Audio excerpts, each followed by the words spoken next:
ကဲ speaker အရွက်ကလေးတော့ကတ်လို့ပြီးသွားပြီ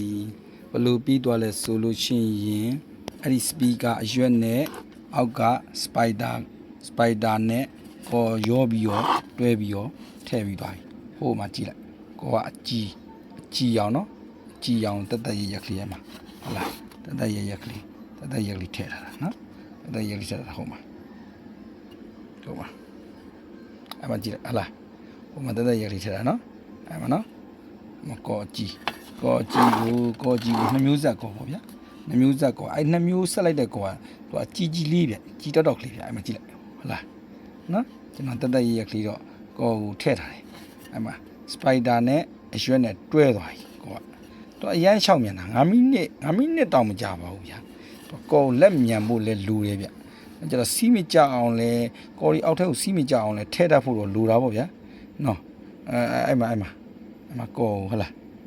spider နဲ့အရွက်နဲ့နော်ကျွန်တော်တက်ရက်ကလေးအဲ့မှာလောင်းထားတယ်ကောဟုတ်လားအဲ့မှာကြည့်လိုက်ပါ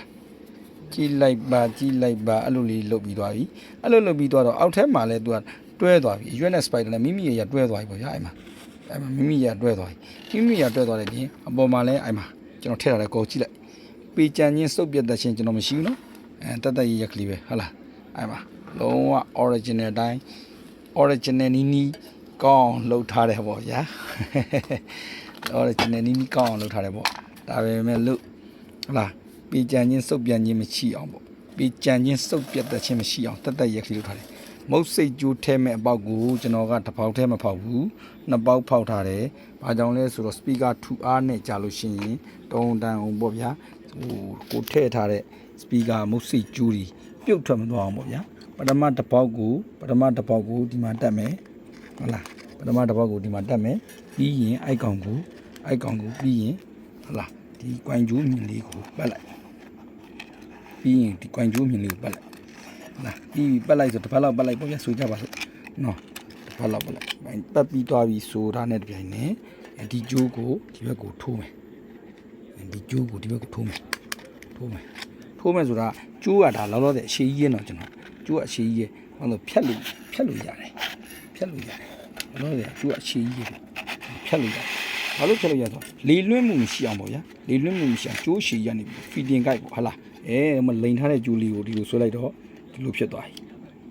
ဟုတ်တယ်နော်ဒီလိုဖြစ်သွားပြီနော်နောက်ကျမှခဲဆော်မယ်ခဲဆော်ပြီးတက်ရဖြစ်အောင်ခဲဆော်မယ်အဲ့လိုမျိုးဖြစ်သွားပြီလိန်သွားပြီဆိုရင်တစ်ပေါက်ကိုဟိုဘက်ကနေပို့မှာဟုတ်လားကလန့်နေပြီသားဟုတ်လားကလန့်နေပြီသားနော်ကလန့်ပြီးရောငုတ်ကလေးဟိုမှာငုတ်ကလေးကျန်နေပြီသားပြီးပြီဆိုတာနဲ့ပြန်နေကျွန်တော်ဒီဘက်ကကျိုးအရှိကြီးကိုတစ်ခါထပ်ပြီးရောဒီဘက်ကဖရိန်မှာဟလားဖရိန်ရဲ့အပေါက်ထဲမှာကျွန်တော်ထည့်မယ်ဖရိန်ရဲ့အပေါက်ထဲမှာထည့်မယ်ပေါ့ဗျာဒီပေါက်ထဲကိုထည့်မယ်ပေါ့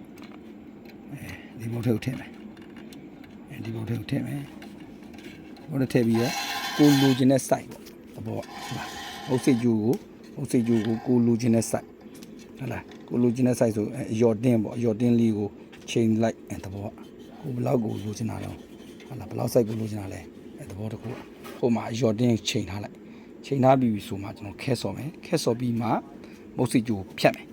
အဲ့ဒါဆိုတော့ကျွန်တော်တို့ကမုတ်စိတ်ကြိုးကိုဗျာဒါအတိအကျအလေးလွှင့်မရှိအောင်ပေါ့ဗျာမုတ်စိတ်ကြိုးလည်းအတိအကျအလေးလွှင့်မရှိအောင်အရှေ့တိုင်းကျွန်တော်ထိုးထည့်ပြီးမှကိုလိုချင်တဲ့အနေထားကိုကျွန်တော်ဖြတ်ယူမယ်ဘာလို့ဆိုတော့ပေါ့ဗျာလက်4တက်လက်5တက်လောက်ကြီးထားပြီးတော့ထဲမယ်ဆိုလဲထဲလို့တော့ရတယ်ပေါ့ဒါပေမဲ့ဒီလိုလက်နှလုံးလက်3လုံးလောက်ပိုသွားတဲ့ဟာတွေရှိလို့ရှိရင်ကျွန်တော်တို့ဖြတ်ထုတ်လိုက်လို့ရှိရင်အလေးလွင့်ဖြစ်သွားမယ်အဲ့တော့ကိုလိုချင်တဲ့ site ကိုရပြီဆိုတာနဲ့ပြန်နေခဲဆော်ပြီးပြီဆိုတာနဲ့ရှေ့ကနေဖြတ်မယ်ကဲဒီဘက်ကတခုဟိုလဲအိုက်ပုံစံတိုင်းတွားမယ်ပေါ့ဗျာကျွန်တော်ခဲဆော်ပြီးရင်ကိုအမဲလေးနဲ့သူ့ဘောနဲ့ original ပုံစံကျွန်တော်တို့လုပ်မယ်ပြီးပြီဆိုရင်ချက်ဖုံးနေပါတယ်ပေါ့ဟုတ်လားချက်ဖုံးနေပါတယ်ဆိုတော့ချက်ဖုံးကတော့ကျွန်တော်ကတိုက်တဲ့ site သုံးလို့ရတယ်အသေးသုံးအကြီးသုံးအလက်သုံးပေါ့ဗျာကျွန်တော်သုံးမဲ့ချက်ဖုံး site ကဒီပုံစံမျိုးပေါ့တဘောအတုထက်သေးတဲ့ချက်ဖုံးကိုသုံးနေတယ်ဆိုလဲသုံးလို့ရပါတယ်ကဲ